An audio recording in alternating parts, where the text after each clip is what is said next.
Hi guys, good morning sa inyong lahat. Kumusta kayo?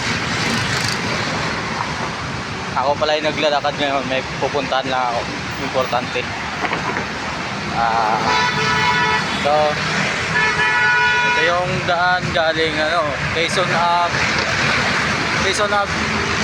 papuntang City Hall,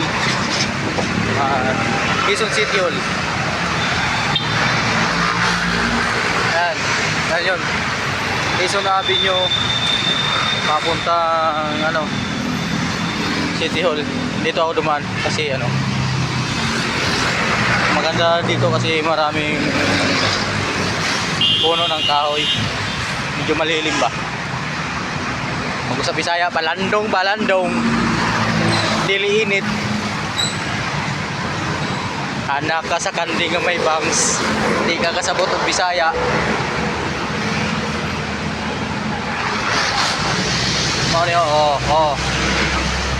Padung na ato sa kuan. Padung na ato sa City Hall.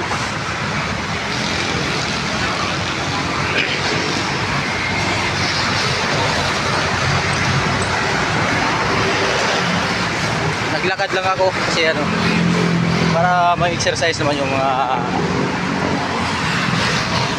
kaso-kasuan natin. Mga kaugat-ugatan ba, o yung pa sa Bisaya, kaugat-ugatan ay medyo ma-exercise panagsa. Karon mag-exercise pud panagsa oy. Kita niyo si Sir Montano? Anak ka sa kanting nga may bangs.